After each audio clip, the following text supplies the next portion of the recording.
سلام سلام حسابو ومو لينات بهال محازالاتكم إنا نحسب نايلدت معالتكم تذكر سب دحري صبو زي كونا معالتكم ون بغربا مزي أتريكم ترغاقكم بحاتصيرو كل سب تغم كمزلوك سمو أتقبر سابيع أب قربا جيزيقن حاري نقر أقاتي موا نزدل آخر لما الأختتات مملاس تتوب بلاتو ساوعيد سلكوون بزو حيت العلل أسعيبا دما اتوم زنبروات تلمتات تسرز جميرا نزي خاء كل جزء دخم منو يو ويد ما عرفت يبلين النابلتيات أنيحة دحار نسخاتهم تحسبوا مو لك أخم كالي سب سرح سلازباز حامبر لينا كم زعينة سو أيكونتن تبلو بتخكل جن لينا سلاز دخمت عين برتن بزعبا دكاسون تصبو عين برن ملوء معالتي دخم والا كوانتو عالت مشات كتدك سايخة عالتن أب عارات إنا تقلابتت حد ساعات إنا أوترت سلم كيب بلتيا مريت توقع نيرا كتس خلاون دقاس بزي مركبة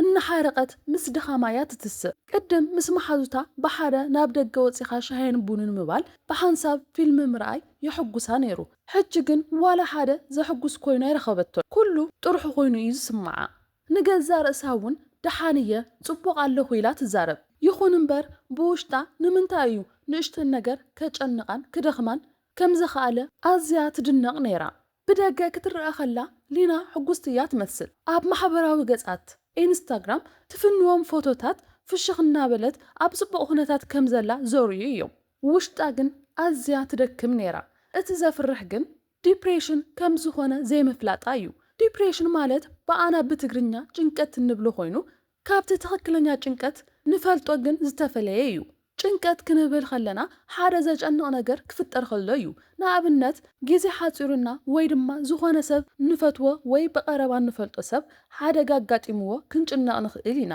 እቲ ዘጨንቐና ነገር ሓደ ግዜ እንተርሒቕና ግን ናብቲ ዝነበርናዮ ኩነታት ንምለስ እዚ ዲፕሬሽን እንብሎ ዓይነት ጭንቀት እንተኾይኑ ግን እቲ ዘጨንቐና ነገር ይርሓቕ ኣይርሓቕ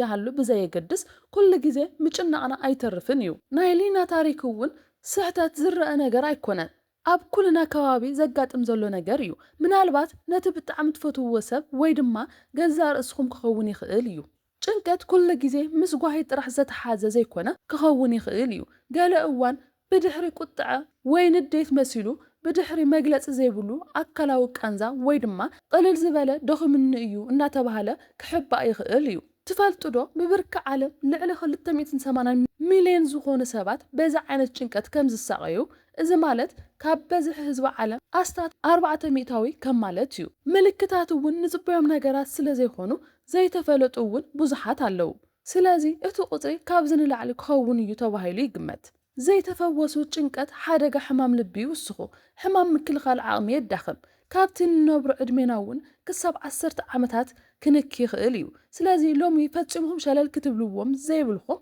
ሕቡኣት ምልክታት ናይዚ ጭንቀት ክንርኢና ጭንቀት ክበሃል ከሎ ብዛዕባ ርእሲ ጥራሕ ዘይኮነስ ጉሁድን ክምዘንን ዝኽእልን ናይ ሓንጎል ኬሚስትሪ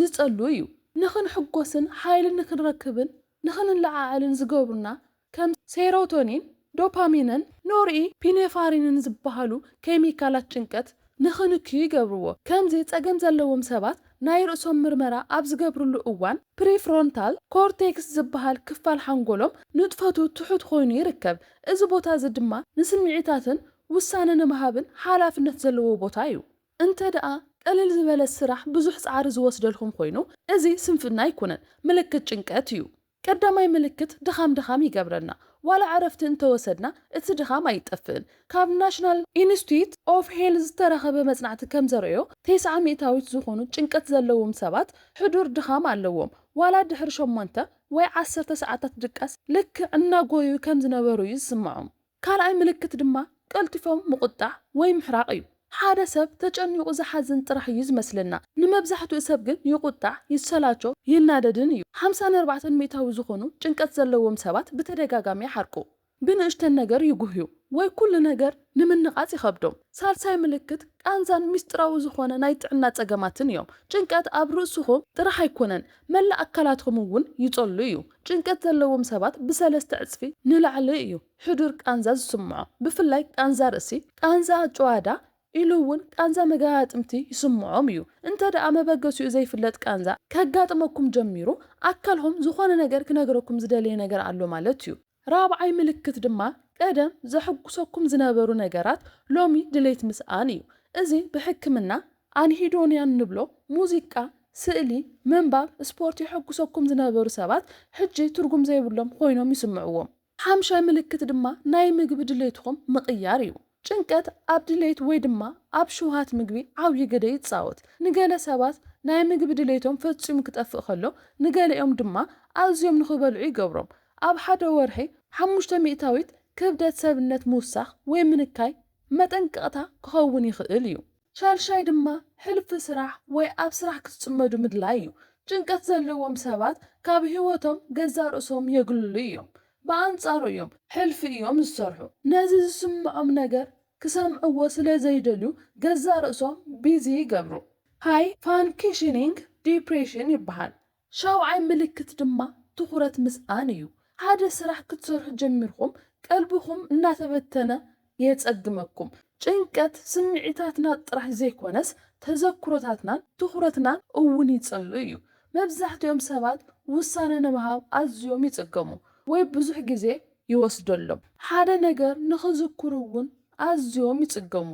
ሻምናይ ምልክት ድማ ናይ ጥፋት ስምዒት ምስማዕኹም እዩ ወይ ድማ ንኻልኦት ሰባት ጾር ከም ዝኾንኩም ኮይኑ ይስማዓኩም ዋላ ጌጋ ነገር ዘይሰርሑ እናሃለው ንኻልኦት ሸኽሚ ዝኾኑ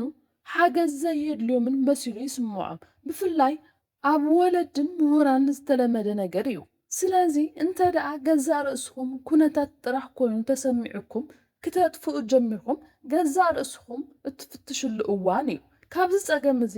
ክትሓውዩ ትኽእሉ ኢኹም መፍትሕታቱ ቀዳማይ ንዝኾነ ሰብ ተዛረቡ ብዛዕባ እቲ ዝስምዓኩም ነገር ንመሓዛኩም ንስድራቤትኩም ወይ ድማ ንሰብ ሞያ ተዛረቡ ጭንቀት ኣብ ብሕታውነት እዩ ዝዓቢ ካልኣይ ናይ ሰብ ሞያ ሓገዝ እዩ ከም CBT ዝበሃሉ ናይ ኣእምሮ ስምዒታት መንገዲ ምቕያር ዝሕግዙ ፈውስታት ኣለው ሳልሳይ ድማ ምንቅስቓሳት ኣካላትና እዩ ኣብ መዓልቲ ካብ 10 ክሳብ 15 ደቂቕ ምንቅስቓስ ምግባር ዓብዪ ለውጢ ከምጽእ ይኽእል እዩ ምንቅስቓስ ኣካልና ንሓንጎልና ንኽጽግን ይሕግዝ እዩ ራብዓይ ድማ ምግቢ እዩ ሓንጎልና ብንበልዖ ምግቢ መሰረት ገይሩ ስለ ዝንቀሳቐስ ኣሕምልቲ ዓሳ